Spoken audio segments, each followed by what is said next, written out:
जिस तरीके से लगातार आप आज मीटिंग कर रहे हैं प्रियंका गांधी और आप, क्या लगता है आपको कि मध्य प्रदेश के चुनाव से अलग है उत्तर प्रदेश का चुनाव? हर एक राज्य बहुत अलग होता है। आप किसी भी एक राज्य को लेकर दूसरी राज्य की नीति उस राज्य के आधार पर नहीं कर सकते, और इसलिए ये जो प्रक्रिया आप देख रहे हैं कि जमीन से जुड़े हुए लोगों की बात हमें सुनकर ही आगे की रणनीति तय करनी होगी।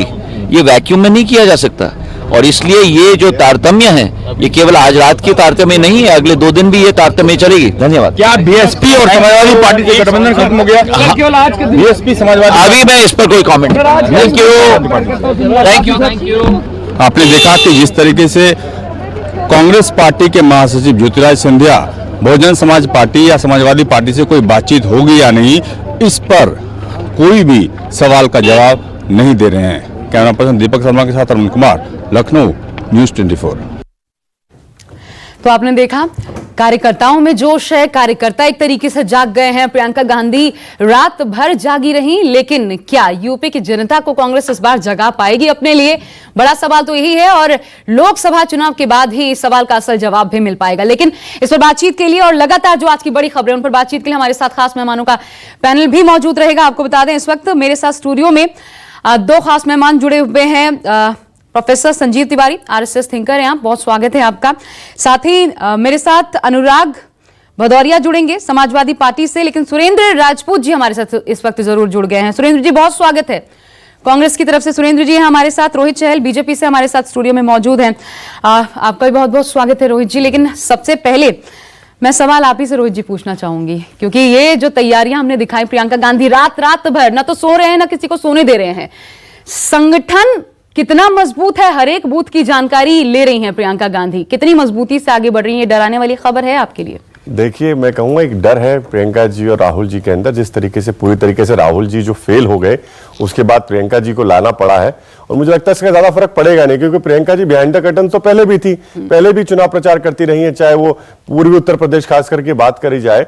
और वहां के जो परिणाम थे पिछली बार देखिए, अगर 2009 के चुनाव की देखें तो कांग्रेस ने 22 सीटें जीती थी, उसके बाद 14 में 2 सीटों पर पहुंच गए। मैं बिल्कुल विश्वास के साथ कहता हूं कि इस बार पूरी तरीके से राहुल जी और सोनिया जी भी रायबरेली अमेठी से चुनाव हारने वाले हैं। लेकिन एक अंतर मैं आपको बताऊं, एक अंतर यह है कि इस बार जो कार्यकर्ता है रात भर, उनका ये खुद कह रहा है ये पहली बार हो रहा है यूपी में, ये पहली बार हो रहा है जो प्रियंका गांधी के आने के बाद हो रहा है, और वो रात भर जग के एक संदेश तो जाता है ना। आप ये तो मानेंगे कि लहर का बहुत प्रभाव होता है। देखिए, लहर कौन सी, अगर आप तो एक तरीके से ये कह रहे हैं कि राहुल जी पूरी तरीके से फेल हो गए या राहुल जी ने काम नहीं किया था, तो राहुल जी का बिल्कुल आप कह सकते हैं कि रंजन के अध्यक्ष है वो पूरी तरीके से आप उनको नकार दिया, मतलब राहुल जी को। एक बात, दूसरी बात आप देखेंगे कि जहां कैंपेन उन्होंने किया था, रायबरेली अमेठी विधानसभा चुनाव जो हुए 2017 में, उसमें 80% जो सीटें थी और वोटिंग परसेंट भी लगभग 80% कांग्रेस का घटा है वहां पर। तो देखिए 6% वोट होता था, 5.5% वोट पे कांग्रेस पार्टी वहां पर पहुंच गई है।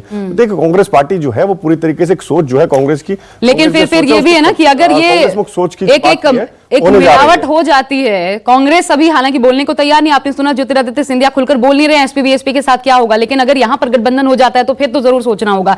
बहरहाल सुरेंद्र जी, क्या लेट हो गया है थोड़ी ये तैयारी आप लोगों की यूपी में लेट हो गई, क्योंकि अब रात भर जागना पड़ रहा है?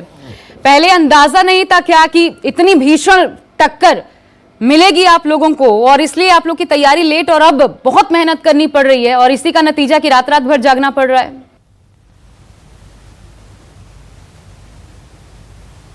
आशा जी, जब जागिए तब सवेरा।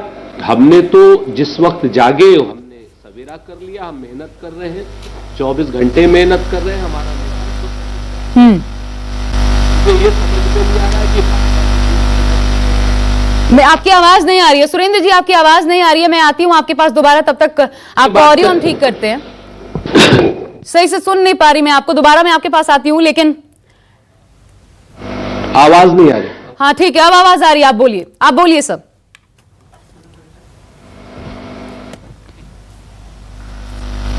आशा जी, एक चीज है ना कि जब जागिए तब सवेरा। अगर हम जागते हैं तो सवेरा हो गया है, तो उसमें कौन सी दिक्कत है? हम तो स्पष्ट रूप से जागने के बाद 24 घंटे अगर मेहनत कर रहे हैं तो खुशी की। अच्छा नहीं, आपकी आवाज में अब भी दिक्कत है, हम पूरी तरीके से दुरुस्त करते हैं, मैं फिर आती हूँ। लेकिन अब संजीव जी, क्योंकि हमने ये जरूर देखा है हाल के दिनों में, आप संगठन मजबूत करने का सबसे बड़ा दारोमदार अगर बीजेपी के लिए किसी के पास है तो वो आप हैं, पीछे से जो मजबूत करते हैं पार्टी को। यहां पर संगठन की ही बात प्रियंका गांधी कर रही हैं, संगठन को मजबूत, हर एक बूथ की जानकारी ले रही हैं। लेकिन अभी हमने देखा पिछले दिनों नाराजगी सामने आई है, आरएसएस की सरकार को लेकर के नाराजगी सामने आई है, मोहन भागवत खुलकर एक तरीके से विरोध के स्वर उनके सामने आते रहे। ऐसी स्थिति में कैसे सामना करेंगे? कौन सामना करेगा? देखिए, भारतीय जनता पार्टी का अपना संगठन है। भारतीय जनता पार्टी देश की नहीं विश्व की सबसे बड़ी पार्टी है, उनका अपना संगठन है और बूथ लेवल के भी कार्यकर्ता हैं। उनका पहले से इसके 5 साल लगातार तैयारी होती रहती है। वो स्लोगन देते हैं 1 यूथ 10 यूथ, 1 बूथ 10 यूथ। हर बूथ पे महिलाओं को, दलितों को, हर तरह के, हर वर्ग के लोगों को रिप्रेजेंटेशन दिया जाता है। तो लड़ाई इनकी भारतीय जनता पार्टी से है। जहां तक संघ के संगठन का सवाल है तो संघ का अपना संगठन का ढांचा है और संघ अपने संगठन का उपयोग सामाजिक कार्यों के लिए लगातार करता है। अब अभी जो जब आवश्यकता पड़ती है तो संघ के कार्यकर्ता हैं, वह फ्री हैं, वह अपने हिसाब से निर्णय लेते हैं कि बीजेपी के साथ कार्य करना है कि कांग्रेस के साथ कार्य करना है। अब जिसकी नीतियां राष्ट्रवादी रहेंगी, जो कि हिंदू हित की बात करेगा, जो देश को ऊंचा उठाने की बात करेगा, जो देश को महान बनाने की बात करेगा, उसके साथ भारतीय जनता राष्ट्रीय आरएसएस के कार्यकर्ता जाएंगे। अब दूसरी बात, जहां तक रही कांग्रेस के संगठन की आप बात कह रही हैं, तो 29 सालों के बाद पहली बार संगठन में फेरबदल हो रहा है। अभी आप एक फुटेज दिखा रही थी तो एक कार्यकर्ता कह रहे थे, कानपुर देहात से आए हुए, कि मैं